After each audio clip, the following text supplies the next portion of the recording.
राजस्थान की राजनीति में जब भी कांग्रेस की बात होती है तो दो नाम हमेशा चर्चा में रहते हैं, अशोक गहलोत और सचिन पायलट। लेकिन इन दोनों के बीच की सियासी खींचतान में एक ऐसा नाम भी है जिसने जमीन से जुड़े नेता के तौर पर अपनी पहचान बनाई, रामेश्वर डूडी। आज हम बात करेंगे डूडी के निधन से उपजे सियासी संदेशों की और इस पूरे घटनाक्रम में पायलट गहलोत खेमों की सियासी बिसात की। राजस्थान कांग्रेस के वरिष्ठ नेता और पूर्व नेता प्रतिपक्ष रामेश्वर डूडी का हाल ही में निधन हो गया। वे लंबे समय से ब्रेन स्ट्रोक के कारण कोमा में थे। उनके निधन पर कांग्रेस के तमाम वरिष्ठ नेताओं ने शोक व्यक्त किया, जिनमें अशोक गहलोत और सचिन पायलट भी शामिल हैं। सचिन पायलट ने एक भावुक पोस्ट में लिखा, उनका राजनीतिक सफर छात्र राजनीति से प्रारंभ होकर नेता प्रतिपक्ष बनने तक अविस्मरणीय रहा। उन्होंने भाजपा की जन विरोधी नीतियों का खुलासा करने में मेरी अध्यक्षता के दौरान कंधे से कंधा मिलाकर काम किया। उन्होंने डूडी के किसान हितों और जमीन से जुड़ाव को भी याद किया। लेकिन अगर हम पॉलिटिक्स की भाषा में इसे देखें तो डूडी और पायलट के रिश्ते हमेशा इतने सहज नहीं रहे। 2019 के बाद जब सचिन पायलट और अशोक गहलोत के बीच मतभेद खुले तौर पर सामने आने लगे तो पायलट के भीतर ध्रुवीकरण बढ़ा। ऐसे में एक वक्त में नोखा यानी कि बीकानेर में रामेश्वर डूडी द्वारा आयोजित किसान सम्मेलन ने प्रदेश की राजनीति में हलचल मचा दी थी। ये किसान सम्मेलन 2023 में आयोजित हुआ था। इस सम्मेलन में कांग्रेस के कई दिग्गज नेता शामिल हुए, जिनमें गहलोत खेमा प्रमुखता से मौजूद था, लेकिन सचिन पायलट को आमंत्रित नहीं किया गया। ये तब हुआ जब पायलट लगातार गहलोत सरकार पर भ्रष्टाचार को लेकर हमलावर थे।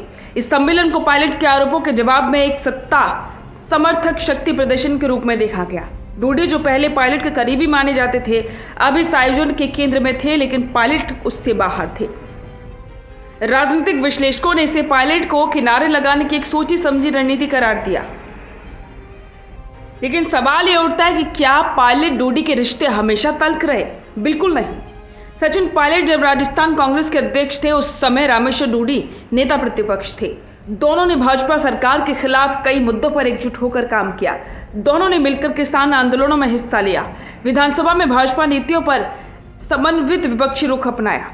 भारत जोड़ो यात्रा के दौरान भी डूडी और पायलट एक मंच पर दिखे। इसलिए कहना गलत नहीं होगा कि डूडी कभी पायलट के खिलाफ नहीं थे, लेकिन राजनीतिक परिस्थितियां और कैंप पॉलिटिक्स ने उन्हें एक समय बाद गहलोत के और करीब ला दिया था। सचिन पायलट ने 2023 में जयपुर में अनशन करके भ्रष्टाचार पर गहलोत सरकार की निष्क्रियता को मुद्दा बनाया। उन्होंने 2 बार खुले मन से सीएम गहलोत पर सवाल उठाए। ये सियासी तनाव जिस वक्त चरम पर था, उसी दौरान डूडी द्वारा किसान सम्मेलन बुलाया जाना और उसमें पायलट की गैर मौजूदगी पार्टी के अंदर खींचतान के संकेत दे गया था। डूडी के जरिए गहलोत खेमा दिखाना चाहता था कि पायलट अकेले नहीं है, पार्टी का बड़ा वर्ग अभी भी मुख्यमंत्री गहलोत के साथ खड़ा है, और ये आंशिक रूप से सच भी था। डूडी के जाने से एक वैकल्पिक किसान चेहरे की कमी अब कांग्रेस में महसूस हो गई। वे गहलोत के करीबी माने जाते थे, लेकिन पायलट के साथ उनके व्यक्तिगत संबंध कभी बहुत खराब नहीं रहे। राजनीति में अक्सर ऐसा होता है, रिश्ते निजी और सियासत सार्वजनिक होती है। डूडी भी इन्हीं 2 धाराओं के बीच झूलते रहे। पार्टी को डूडी जैसे नेताओं की जरूरत थी, जो कैंप से ऊपर उठकर जमीनी मुद्दों पर फोकस रखते थे। डूडी अब नहीं है, लेकिन उनका जीवन एक सबक छोड़ता है कि राजनीति पद के लिए नहीं, सेवा के लिए होनी चाहिए।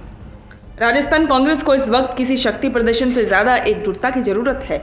सचिन पायलट, जो अभी भ्रष्टाचार के मुद्दे पर मुखर हैं, और अशोक गहलोत, जो सत्ता के केंद्र में हैं, दोनों के बीच संवाद, सहयोग और सम्मान कांग्रेस की मजबूती के लिए काफी जरूरी है।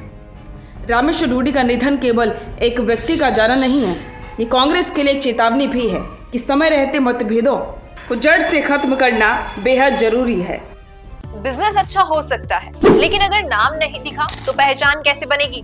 अब टेंशन छोड़िए, तो फैक्ट इंडिया आपके बिजनेस को देगा वो पहचान जो पूरे राजस्थान में हर किसी तक पहुंचे। न्यूज चैनल पर विज्ञापन, पॉडकास्ट और प्रमोशन के जरिए आप सीधे 5 लाख सब्सक्राइबर और 10 करोड़ से ज्यादा व्यूज तक अपनी पहुंच बना सकते हैं। तो देर किस बात की, आज ही तो फैक्ट इंडिया से जुड़िए और अपने बिजनेस को बनाइए हर घर का नाम।